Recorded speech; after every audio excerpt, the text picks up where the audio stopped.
मेरे प्यारे देशवासियों, हम भारतवासियों का स्वभाव होता है कि हम हमेशा नए विचारों के स्वागत के लिए तैयार रहते हैं। हम अपनी चीजों से प्रेम करते हैं और नई चीजों को आत्मसात भी करते हैं। इसी का एक उदाहरण है जापान की तकनीक मियावाकी। मैं देशवासियों से, खासकर शहरों में रहने वाले लोगों से आग्रह करूंगा कि वे मियावाकी पद्धति के बारे में जरूर जानने का प्रयास करें। इसके जरिए आप अपनी धरती और प्रकृति को हरा भरा और स्वच्छ बनाने में अमूल्य योगदान दे सकते हैं।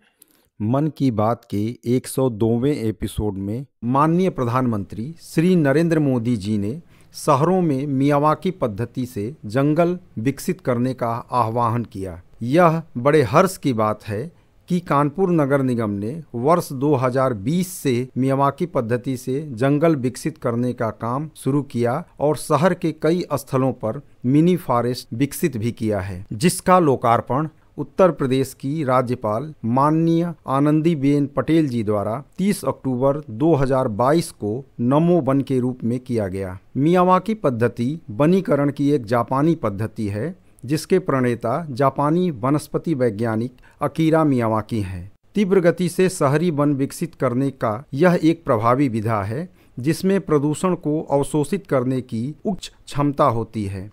इस विधा से रोपित पौधों की वृद्धि दर सामान्य रोपण की तुलना में 10 गुना अधिक होता है। साथ ही साथ वन का विकास सामान्य वन की तुलना में 30 गुना अधिक सघन होता है। पारंपरिक विधि से जंगल विकसित करने में लगभग 200 से 300 साल लग जाते हैं, जबकि मियावाकी विधि से सिर्फ 20 से 30 साल में ही जंगल को विकसित किया जा सकता है। सर्वप्रथम क्षेत्र विशेष के मूल पौधों की पहचान की जाती है और उन्हें 4 भागों यथा झाड़ी, छोटे वृक्ष, बड़े वृक्ष और विशाल वृक्ष में विभाजित करते हैं, जिससे बहुस्तरीय वन विकसित करने में मदद मिलती है। पौधों की लगभग 27 प्रजाति यथा पीपल, जामुन, पिलखन, बरगद, आम, आंवला, सहतूत, नीम, गुलमोहर, तुलसी आदि का चुनाव कानपुर नगर निगम द्वारा वनीकरण हेतु पीपुल बायोडायवर्सिटी रजिस्टर (PBR) से चुनाव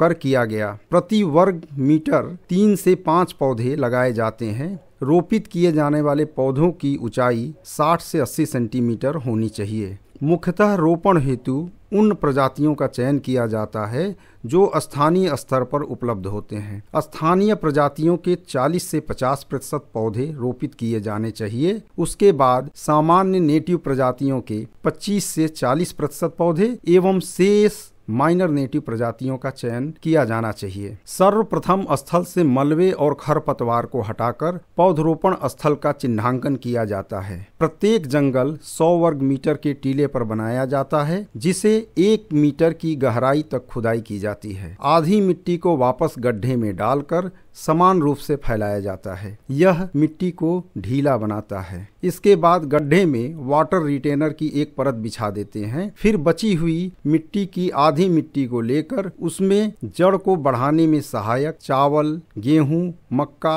आदि की भूसी, जो परफोरेटर के रूप में काम करती है, के साथ साथ गाय का गोबर, वर्मी कंपोस्ट आदि के साथ घन जीवामृत का मिश्रण तैयार कर गड्ढे में भरते हैं, जिससे मिट्टी की उर्वरता एवं जीवंतता बनी रहती है तथा साथ ही साथ नमी भी संरक्षित रहती है। शेष बची मिट्टी में खाद व भूसी मिलाकर ऊपरी परत तैयार करते हैं। इस प्रकार पौधरोपण हेतु स्थल तैयार हो जाता है। एक बहुस्तरीय प्राकृतिक वन बनाने के लिए टीले पर अलग अलग ऊंचाइयों के पौधे का चयन किया जाता है।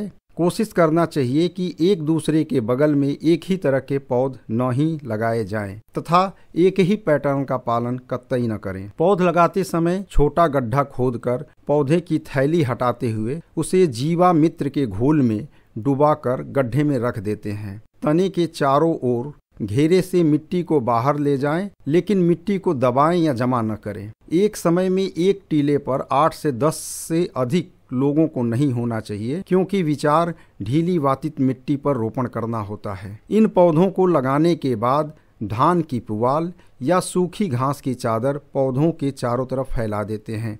इस प्रक्रिया को मल्चिंग कहते हैं। मल्चिंग के बाद पौधों को स्प्रिंकलर के माध्यम से सिंचाई करते रहते हैं, जिससे पौधे सूखने नहीं पाएं। खरपतवार और घास समय समय पर निकालते रहते हैं। पौधों को डंडी के साथ बांध कर भी रखते हैं, जिससे जड़ों पर कोई दुष्प्रभाव तेज हवाओं का न हो तथा पोषण का पूर्ण उपयोग पौधा अपनी बढ़वार पर ही केंद्रित करते रहें। पौधों में काट छांट नहीं करते हैं। इस प्रकार से जंगल तैयार करने में पौधे 2 साल के अंदर जंगल का रूप लेने लगते हैं तथा 3 साल में सेल्फ सस्टेनिंग हो जाते हैं। 3 साल बाद इन पौधों को कोई विशेष प्रकार की देखभाल की आवश्यकता नहीं होती है। वर्ष 2020 में उत्तर प्रदेश में पहली बार कानपुर शहर में पायलट प्रोजेक्ट के रूप में शुरू किया गया कानपुर नगर निगम का यह अभिनव प्रयोग बेहद सफल रहा है, जिसमें पौधों में असाधारण रूप से उच्च जीवित प्रतिशतता पाई गई। पर्यावरण संरक्षण एवं शहरी प्रदूषण को नियंत्रित करने के उद्देश्य से कानपुर नगर निगम ने शहर में 10 स्थलों पर मियावाकी वनीकरण शुरू किया है, जो सड़क के किनारे, मलिन बस्ती के पास, नाले के किनारे,